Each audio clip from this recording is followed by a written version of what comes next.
तो इसलिए देश के हुक्मरान लोग जो कि अब संविधान के भी निजीकरण और देश की कानून व्यवस्था के भी निजीकरण का प्रयास कर रहे हैं, उनको ये बात समझ लेना चाहिए कि 10 साल पहले का समाज और आज का समाज दोनों में बहुत सारा परिवर्तन हो गया है। 10 साल में बहुत सारे बहुजन मीडिया आए हैं, लोगों की जागरूकता बढ़ी है।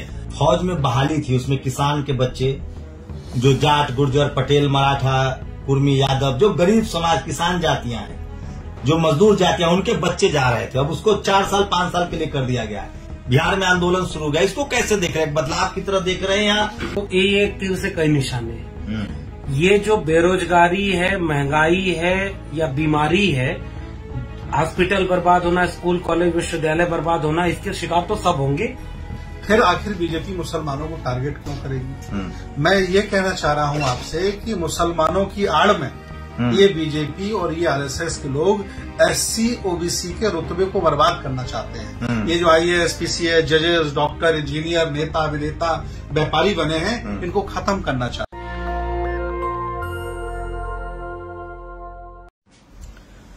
नमस्कार, मैं शंभू कुमार सिंह और आप देख रहे हैं नेशनल दस्तक का फेसबुक पेज। बहुत जरूरी चर्चा और 4 मेहमान हैं मेरे साथ। भंते सुमित रत्न, आप सब इनको जानते हैं, डॉक्टर प्रोफेसर रतन लाल और डॉक्टर लक्ष्मण यादव, आप सब इनको जानते हैं। आपको लगेगा कि हम लोग क्यों जमा हुए हैं, कोई खास वजह से? कम संसाधन में बहुजन समाज कैसे आगे बात करेगा?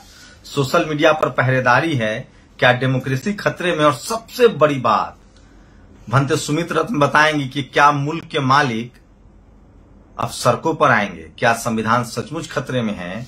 और सवाल है कि सम्राट अशोक के वंशज, मगध सम्राट के जो मानने वाले लोग थे और बाबा साहब के संविधान को मानने वाले लोग, ये देश किस तरफ जा रहा है? क्या संविधान खतरे में है? और जिस तरह से देश की राजनीति चल रही है, क्या कोई उम्मीद बचती है या सब कुछ खत्म हो चुका है?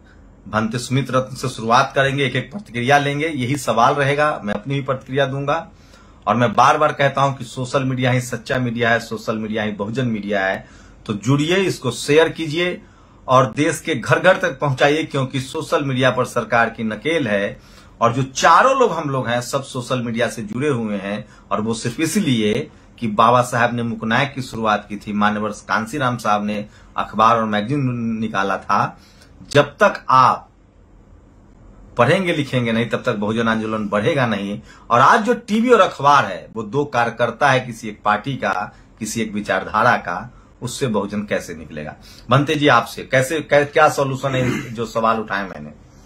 सम्मानित मुल्क के मालिकों में बौद्ध भिक्षु सुमित रतन, आज दिल्ली की पावन धरती से हम लोग आदरणीय शंभू कुमार सिंह जी, प्रोफेसर रतन लाल जी, आदरणीय डॉक्टर लक्ष्मण यादव जी, आज हम लोग साथ साथ बैठे हुए हैं।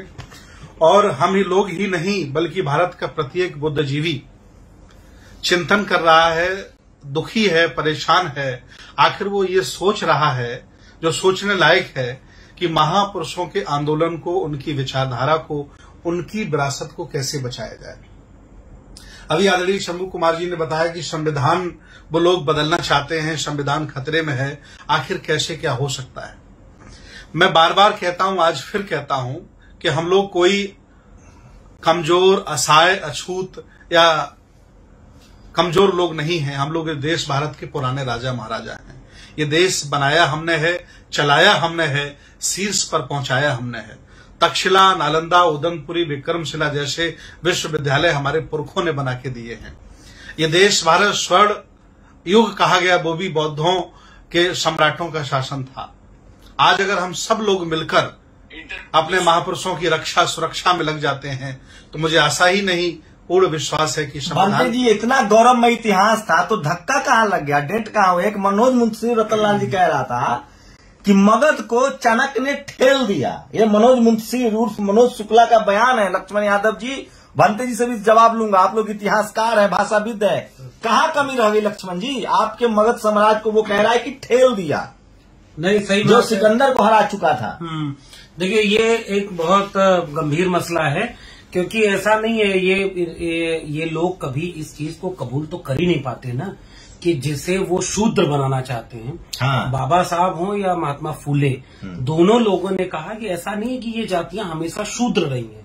ये तो श्रमजीवी जातियां रही। इन्होंने जो बनते साहब कह रहे थे वही बात है, इन्होंने अपने हाथ से इस दुनिया को रहने लायक बनाया। लेकिन इनके श्रम पर जीने वाले लोग, जैसे श्रमजीवी के लिए जगदेव बाबू और रामस्वरूप वर्मा जी कहते थे परजीवी, तो वो जो 10% परजीवी लोग हैं जो श्रम नहीं करते। अर्जक संघ कहता है कि 90% अर्जक लोग हैं जो अर्जित करके खाते हैं और 10% अनर्जक लोग हैं। तो जो अनर्जक है उसे अपना गरिमा, स्थान और पहचान तो सबसे ऊपर रखनी है और काम उसके पास कुछ है नहीं, इसलिए उसने आपके इतिहास को कैप्चर किया, आपके संस्थानों को नष्ट किया। आज भी वो आपके प्रोफेसर से, आपके किताबों से, आपके विमर्श से इसीलिए डरते घबराते हैं या उसे अपमानित करते हैं। तो मनोज मुंतशिर हों या ऐसे तमाम लोग, वो तो खैर इतना बड़ा व्यक्ति नहीं है जिसकी चर्चा की जाए, लेकिन इस देश में एकेडमिया में बैठे लोग, इस देश के बड़े बड़े पदों पर बैठे लोग, वो इस तरह से अपमानित करते हैं जैसे लगता है कि जो श्रमजीवी लोग हैं उन्होंने तो इस दुनिया के लिए कुछ किया ही नहीं। तो मैं उस बात से सहमत हूं। प्रोफेसर रतनलाल बैठे हुए हैं, ये इस बात पे बाकायदा शोध कर रहे हैं और ये बताएंगे आपको कि किस तरह से हमने क्या किया, हमारी पहचान किस बात से। प्रोफेसर तो जाने कितने लोग हैं, हम लोग यही काम करना एडिशनली शुरू किए कि कक्षाओं के बाहर जैसी कक्षा हम बनाना चाह रहे हैं वैसा समाज भी तो चाहते हैं, हमारी सामाजिक जिम्मेदारी भी तो है। तो हमने क्या किया कि वही किताबों को पढ़ करके बोलना शुरू किया। हम एक दूसरे से हिम्मत ताकत लेते हैं। रतन सर आगे आगे बढ़े तो हम जैसे लोग, मेरा आरोप है आप लोगों पर, आप लोग डरपोक है, हमारा इंटेलेक्चुअल समाज डरपोक है। नहीं तो दूसरी गुलामगिरी क्यों नहीं आई जबकि फूले की आ गई। प्रोफेसर रतनलाल को गिरफ्तारी देनी पड़ती, क्या हम लोग डर गए हैं, पेट पोषक हो गए हैं?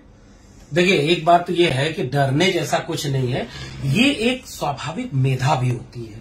मैं अगर आपसे कहूं कि दूसरा डॉक्टर अम्बेडकर क्यों नहीं पैदा कोई हो पाया, माननीय कांशीराम इतने बड़े नेता थे लेकिन लिखने में चमचा युग के आगे तो कुछ नहीं लिख पाए ना।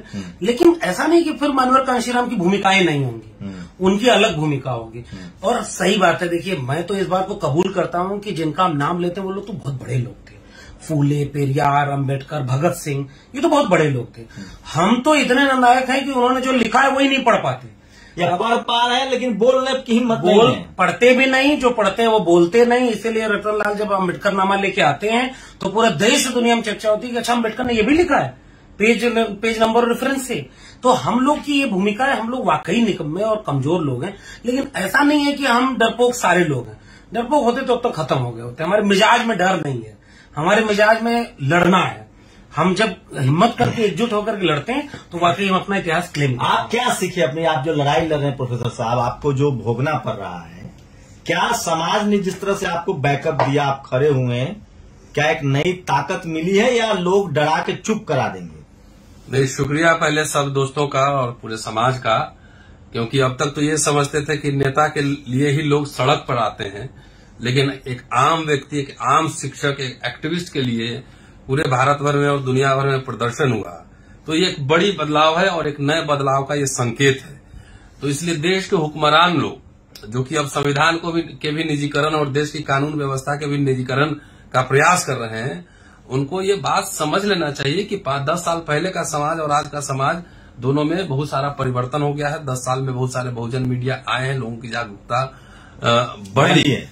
तो इसलिए इस तरह के एक्शन रिएक्शन से घबराने की कोई जरूरत नहीं है। अगर मैं अगर वहां खड़ा था किसी मुद्दे पर तो मेरे अपने पर्सनल व्यक्तित्व का लोप हो गया था। हम वहां पे अपने समाज का प्रतिनिधित्व के तौर पे मैं अपनी स्वतंत्रता के लिए, वैचारिक स्वतंत्रता के लिए मैं खड़ा था, और जो भी इसका परिणाम होगा कोई बात नहीं है, देखा जाएगा। लेकिन मैं डर जाता, चुप हो जाता, तो करोड़ों लोग जो है वो एक तरफ मायूसी हो जाती, डर जाते सब। तो इसलिए अब तो सवाल है कि मैं एक डॉक्टर अम्बेडकर का एक लेख मैंने पढ़ा था कि भारत का इतिहास कुछ नहीं है, ब्राह्मणिज्म और बुद्धिज्म के संघर्ष का इतिहास है। तो जो सवाल आपने अभी पूछा है तो उसमें एक और ऐड कर दूं उसी से कि भारत का इतिहास कुछ नहीं है, ये बेईमानी और ईमानदारी के बीच संघर्ष का इतिहास है। समझ गए? तो ये है, ये चलता रहा है, साजिशें हुई हैं, इस साजिश बनाम ईमानदारी का इतिहास है। अगर पूरा लिटरेचर में देख लीजिए, आगे पीछे जितना रखा हुआ है पूरा उठा कर पढ़ना शुरू कर दूंगा तो उसमें कितनी तरह की साजिशें हुई हैं। बृहद्रथ की हत्या भी साजिश थी, और कैसे बुद्धिज्म में तरह तरह के और इनपुट सब डाले गए और किस तरह से उसको बुद्धा को विष्णु का अवतार बना लिया। ये क्या है? ये साजिश ही तो है। लेकिन धीरे धीरे जैसे जैसे चेतना का प्रसार हो रहा है, जैसे जैसे लोग पढ़ लिख रहे हैं, वैसे वैसे इनकी पोल पट्टी खुल रही है। इसीलिए जब आप पर ज्यादा शिकंजा कसना शुरू हो जाए, जब आपको उत्पीड़न ज्यादा शुरू हो जाए, तो समझिए कि आप सही दिशा में जा रहे हैं। अब लक्ष्मण जी से एक सवाल लेंगे। अभी जो फौज में बहाली थी, उसमें किसान के बच्चे, जो जाट, गुर्जर, पटेल, मराठा, कुर्मी, यादव, जो गरीब समाज, किसान जातियां हैं, जो मजदूर जातियां, उनके बच्चे जा रहे थे। अब उसको 4 साल 5 साल के लिए कर दिया गया है। बिहार में आंदोलन शुरू हो गया। इसको कैसे देख रहे हैं? बदलाव की तरह देख रहे हैं या कोशिश है कि जो एक मिडिल क्लास उत्पन्न हो रहा था SC, ST, OBC माइनॉरिटी में, उसको रोका जाए? नहीं, देखिए, तो एक तीर से कई निशाने हैं। ये जो बेरोजगारी है, महंगाई है या बीमारी है, हॉस्पिटल बर्बाद होना, स्कूल कॉलेज विश्वविद्यालय बर्बाद होना, इसके शिकार तो सब होंगे। इसके शिकार केवल दलित, पिछड़े, आदिवासी नहीं होंगे। इसलिए पूरे देश को सोचना चाहिए, जिन्होंने सबसे ज्यादा जगहों पर कब्जा जमाए हुए हैं, जो इस एकेडमिया का, इन नौकरियों का, सरकारी संपत्तियों का सबसे ज्यादा लाभ किसने लिया? अपर कास्ट ने लिया। अपर कास्ट, अपर क्लास, तो ये नुकसान तो सबका है, नंबर 1 बात। इसलिए संविधान सबके लिए जब है, तो मैं कई बार सोचता हूं, बहुत वरिष्ठ लोग बैठे हुए हैं, संविधान को बचाने के लिए जिस तेवर और तीव्रता से बहुजन सड़क पे आता है, कभी अपर कास्ट आया? कई बार तो लगता है वो संविधान के खिलाफ खड़ा है, लेकिन संविधान तो उसके लिए भी है, इसलिए क्योंकि जो बहुजन है ना, उसके लिए संविधान बहुत मौका देता है, जो संविधान के पहले नहीं था। इसलिए मैं कहता हूं कि ये देश के नौजवानों को, सबको सड़क पे आना चाहिए, लेकिन वो नहीं आएंगे। अब दूसरे मनुवादी भी संविधान मानते हैं भाई, अगर नहीं तो बाहर जातिवादी। मैं अपर कास्ट नहीं कह रहा हूं, मैं कह रहा हूं कौन लोग। एक राजनाथ सिंह की मुझे लाइन याद आ रही है, मैं उसको कहना नहीं चाहता था, ये बीजेपी की लाइन थी कि जो मुसलमान है वही आतंकवादी है। मैं इससे सहमत नहीं हूं। तो क्या ये बोला जाए कि जो सवर्ण है वही मनुवादी है? नहीं, अब ये इससे मैं भी सहमत नहीं हूं, क्योंकि ऐसा कह करके बहुत सारे अपने लोग जो आपकी तरफ हो सकते हैं, उनको भी आप उनके खेमे में जबरदस्ती डाल देते हैं। और ऐसा नहीं, संविधान, भगत सिंह को कहां रखेंगे फिर आप? राहुल सांकृत्यायन को कहां रखेंगे? लोहिया को कहां रखेंगे? ये सारे लोग तो आपके विचारकों की तरह से खड़े हैं ना, इसलिए मैं इससे सहमत नहीं होता। दूसरी बात ये कि जो संविदा वाला मामला है नौकरियों का, ये एजुकेशन की फील्ड में पहले आ चुका है। मैं 12 साल से टेम्पररी प्रोफेसर हूं, और आप हमारे साथ प्रोफेसर रतन लाल बैठे हुए हैं, हम लोग जानते हैं दिल्ली विश्वविद्यालय में लगभग 50% लोग टेम्पररी बना दिए गए। कब बनाए गए? ओबीसी रिजर्वेशन आने के बाद। 97 में SC, ST रिजर्वेशन आया, थोड़ी बहुत पोस्ट होती है ना, क्योंकि रिजर्वेशन कम है। ओबीसी को मिलकर के वो 50% रिजर्वेशन। एक भंते जी से बातचीत में सवाल हो रहा था, भंते जी का, हमने कहा कि मुसलमान खतरे में है, भंते जी ने कहा कि नहीं, मैं डेटा दे रहा हूं कैसे मुसलमान खतरे में है। आर्टिकल 370 मुसलमानों को जेल, CA/NRC मुसलमानों को जेल, ट्रिपल तलाक मुसलमानों को जेल, COVID-19 मुसलमानों को जेल, इंसल्ट टू होली प्रॉफिट मुसलमानों को जेल, if Muslim protest use bulldozer. Bhante ji, कहां निशाना है, मुसलमान पर या बहुजन पर? देखिए, जो बीजेपी है वह कभी भी मुसलमानों के वोटों की उम्मीद नहीं करती। फिर आखिर बीजेपी मुसलमानों को टारगेट क्यों करेगी? मैं ये कहना चाह रहा हूं आपसे कि मुसलमानों की आड़ में ये बीजेपी और ये RSS के लोग SC, OBC के रुतबे को बर्बाद करना चाहते हैं। ये जो IAS, PCS, जजेस, डॉक्टर, इंजीनियर, नेता, अभिनेता, व्यापारी बने हैं, इनको खत्म करना चाहते हैं। इवन मैं भी ये जो चीवरधारी हूं आज, अगर ये संविधान की वजह से है। अगर संविधान ना होता तो ये मेरे कपड़े उतरवा लेते और हमसे कहते कि भाई सूद हो तुम्हें कपड़े पहनने का किसने अधिकार दे दिया? इसलिए मुसलमानों पर हमला, मुसलमानों को कुछ कर नहीं सकते, वो 20 करोड़ भारत में रहते हैं। एक अलग देश बन जाएगा ज्यादा और परेशानी अगर वो खड़ी करेंगे ये। लेकिन उसके आड़ में ये SC, OBC के रुतबे को बर्बाद करना चाहते हैं, क्योंकि संविधान ने मौका दिया, IAS, PCS, जज, डॉक्टर, इंजीनियर बने, इनको अखरते हैं। लेकिन मुझे नहीं लगता मुसलमान की राष्ट्रभक्ति पर शक किया है। जो मुसलमान बंटवारे के बाद यहाँ रह गए हैं, प्रोफेसर साहब, वो बाई चॉइस यहाँ भारत में उन्होंने चुना है, वो तो इस देश को मजबूत करना चाहते हैं। कौन लोग हैं जिससे देश को खतरा है, मतलब संविधान को खतरा है? ऐसा है, संविधान को खतरा तो उन्हीं से है जो कि देश चला रहे हैं। और मैं कई बार कहता हूं कि संविधान खत्म करने की कभी घोषणा नहीं होगी, कि धीरे धीरे उसके सारे प्रावधान धीरे धीरे नष्ट कर दिए जाएंगे। तो नष्ट कर दिए जाएंगे तो संविधान का रिलेवेंस खत्म हो गया। अब कैसे है कि वही पुलिस जब किसी को गिरफ्तार करती है सेम केस में, और उसी केस में किसी दूसरे को जो है सुरक्षा देती है, तो ये बात समझने का है कि ये संविधान से खतरा किसी मुसलमान, दलित और बैकवर्ड को नहीं। ये तो चाहते हैं कि संविधान के प्रावधान लागू हो। इससे खतरा तो उनसे है जो उनसे सामाजिक समूह और राजनीतिक दल जो कि इस देश चला रहे हैं। और आप एक लक्ष्मण से एक बात पूछ रहे थे, मैं इसमें ऐड करना चाहता हूं कि देखिए, जो आप कह रहे हैं कि भाई मनुवादी है और ये है वो है दिस दैट, निजीकरण होगा तो जो प्रोफेसर अभी 1.5 लाख 2 लाख रुपया चाहे सवर्ण हो चाहे अवर्ण हो, जो कॉलेज यूनिवर्सिटी में ले रहा है, वो जाके पूछिए कि प्राइवेट कॉलेज गाजियाबाद और नोएडा में और जितने प्राइवेट कॉलेज के देश भर में खुल रहे हैं, कितना रुपया उसको तनख्वाह मिल रहा है। 10,000 15,000 में प्रोफेसर पढ़ा रहे हैं। तो इसलिए तो मैं तो ऐसे लोगों से भी अपील करना चाहता हूं कि कुछ नहीं तो कम से कम अपने और अपने बच्चों के भविष्य के लिए भी कम से कम आवाज उठाइए। नहीं तो 1.5 लाख की जगह 15,000 जब मिलना शुरू हो जाएगा ना, तो न मकान का किस्त चुकाएंगे और न कार का किस्त चुकाएंगे। अभी देखा ना आपने, समस्तीपुर में एक फैमिली, कोई झाजी फैमिली के थे, 5 लोगों ने सिर्फ महज 3 लाख रुपए कर्ज के लिए पूरे परिवार ने जो है आत्महत्या कर ली। शर्मनाक है इस देश में, सिर्फ 3 लाख रुपए के लिए। खबर बता रहा हूं, टीवी लगातार 3 दिनों से आपको बता रहा है कि देश का सबसे बड़ा चोर राहुल गांधी है। ईडी जांच कर रही है।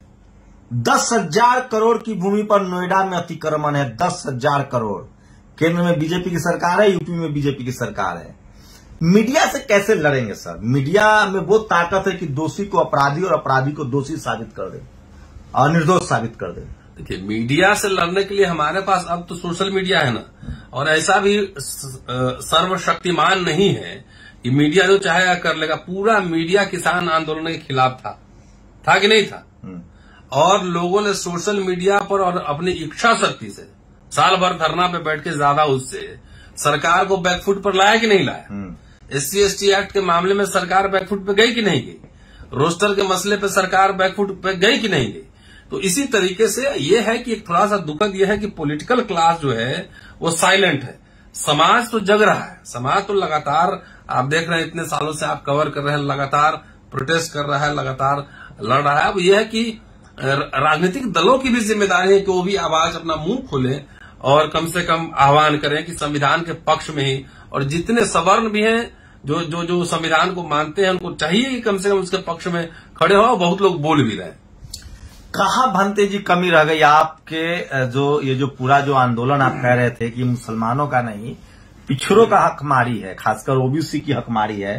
शेड्यूल कास्ट जो है वो ग्लोबली यूनाइट है, वो कम्युनिटी, वो अपने हक अधिकार के लिए सजग है।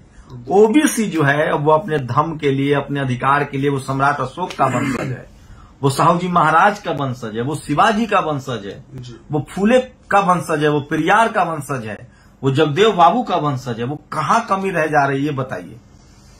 ओबीसी के लोग और जागरूक लोग, मुझे तो ऐसा महसूस होता है कि ओबीसी के बीच में जाकर के उनको जगह नहीं पा रहे हैं।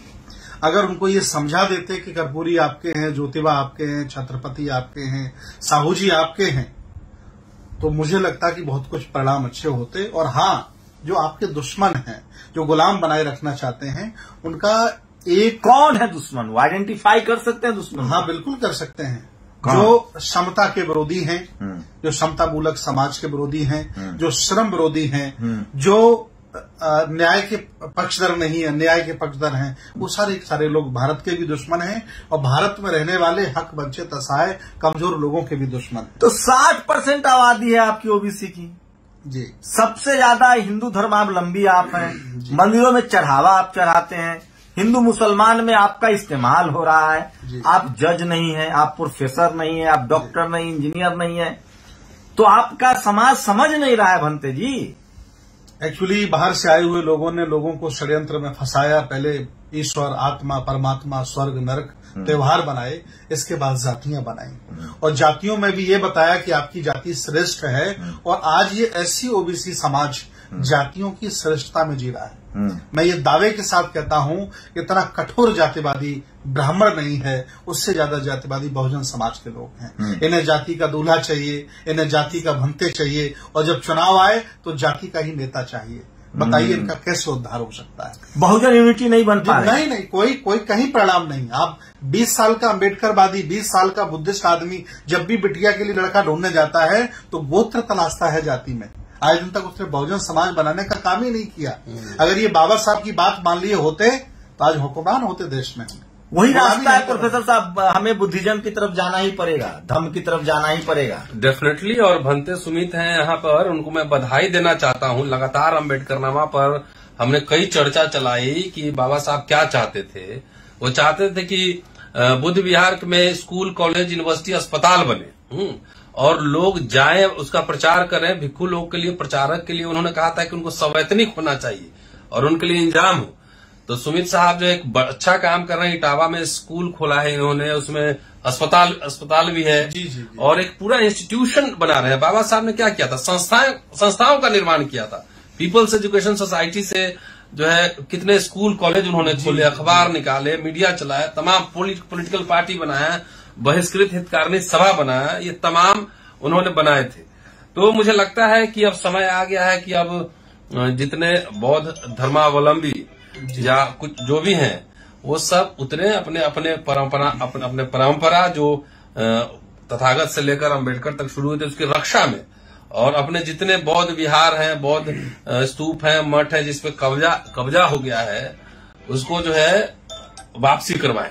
आइए एक सवाल पूछ रहे हैं रवि कि ईवीएस का एक जो कट ऑफ है वो ओबीसी से नीचे रहता है, ओबीसी का उससे ऊपर जाता है, तो इनको ये भी नहीं समझ में आ रहा है। बताइए रवि को क्या कहेंगे सर आप? तो कुछ नहीं, तो भाई निर्धन ब्राह्मण का हमारे यहाँ क्लास में हर समय बचपन से पढ़ते आए हैं, तो उनको छोड़ दीजिए। अब ईवीएस आ गया तो क्या हम लोग तो उसके विरोध में थे, क्योंकि ये आरक्षण जो है गरीबी उन्मूलन प्रोग्राम नहीं है। आरक्षण जो है क्रीमी लेयर बनाने का मैकेनिज्म है कि हर समुदाय से क्रीमी लेयर बनाए, इसलिए ओबीसी में भी जो क्रीमी लेयर लगा है वो भी गलत है। चलिए मैं फिर कह रहा हूं, जब तक आप बहुजन, मैं एक बात बताऊंगा जिससे पूरा डिबेट शुरू हुआ था। भंते जी से एक आखिरी सवाल लेते हैं। भंते जी, क्या लग रहा है हमारे जो भंते हैं, जो साधु संत हैं, जो कबीर के परंपरा के हैं, रविदास जी महाराज के परंपरा के हैं, जो बुद्ध के परंपरा के हैं, क्या उनका राजनीतिक, सामाजिक और आर्थिक हस्तक्षेप बंद हो गया है? इस वजह से आज दुर्गति है। देखिए, तथागत भगवान बुद्ध का इतना बड़ा प्रभाव था कि उस क्षेत्र में जितने भी राजे हुआ करते थे, सम्राट हुआ करते थे, बिना उनकी अनुमति के, बिना उनके सहयोग के, सलाह मशवरा के कोई शासन नहीं करता था। एक दौर था कि राजे महाराजे बुद्ध से मिलने आते थे। आज हम लोगों का इतना नैतिक पतन हो गया है कि हम बौद्ध भिक्षुओं को राजा महाराजाओं से मिलने जाना पड़ रहा है। तो ये तो चिंता का विषय हम बौद्ध भिक्षुओं का है कि आखिर हमारा नैतिक पतन क्यों हो गया।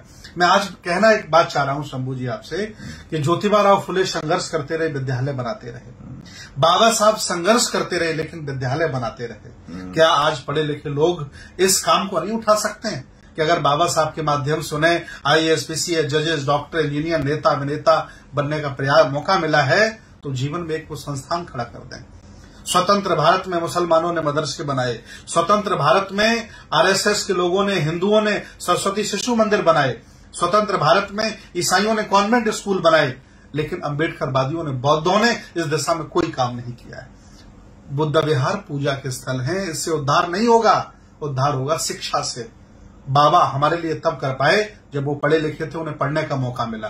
प्रोफेसर रतनलाल प्रोफेसर तब हैं मान सम्मान की यूनिवर्सिटी में जब इन्होंने पढ़ाई की है। आपने पढ़ाई की तब आप हैं, मैं पढ़ लिख कर क्या हूं तब हूं। शिक्षा पर कुठाराघात, इस पर काम होना चाहिए। स्टालिन ने एक बड़ी बात कही है आज। वो द्रविडियंस को मानते हैं, पेरियार के आंदोलन को मानते हैं। आज स्टालिन ने साफ साफ कहा है कि मैंने दुनिया में हर उस आदमी का जीवन सफल होते देखा है जिसने एजुकेशन को अपनाया है। बाकी किसी तीसरे रास्ते से मैंने किसी को सफल होते नहीं देखा है। मंडेला ने भी यही बात कही थी, बाबा साहब ने भी यही बात कही थी। मैं आपको एक बात कह रहा हूं, इस देश के उन तमाम मनुवादी, जातिवादी, ब्राह्मणवादियों को छल प्रपंच से पावर तो ले आओगे, पावर मतलब पद, लेकिन पैर में पद मतलब पैर भी होता है, उसमें ताकत नहीं ला पाओगे, क्योंकि वो छल प्रपंच से नहीं आता है, वो मेहनत से आता है। और जिस दिन इस देश का एससी, एसटी, ओबीसी, माइनॉरिटी एक दूसरे का हाथ पकड़ लेगा डेमोक्रेटिक सिस्टम से, उसके अधिकार, उसके सम्मान, उसकी राजनीतिक, आर्थिक, सामाजिक हालात बदलेंगे। बस जरूरत यह है कि अपना और अपने परिवार से निकलकर इस देश की मजबूती के लिए, समाज की मजबूती के लिए और मानवता के लिए सोचिए। और वो तभी संभव है जब इस देश में जो संविधान है वो बना रहेगा। पूरी बातचीत पर आप लोग की क्या प्रतिक्रिया है, ये प्रतिक्रिया जरूर दीजिए, क्योंकि कुछ नहीं पता कब तक नेशनल दस्तक का फेसबुक पेज और यूट्यूब रहेगा। लेकिन आपकी अगर प्रतिक्रिया सही रही, आपका साथ मिला, तो ये मुल्क भी बचेगा, संविधान भी बचेगा और एससी, एसटी, ओबीसी, माइनॉरिटी का संवैधानिक हक भी मिलेगा।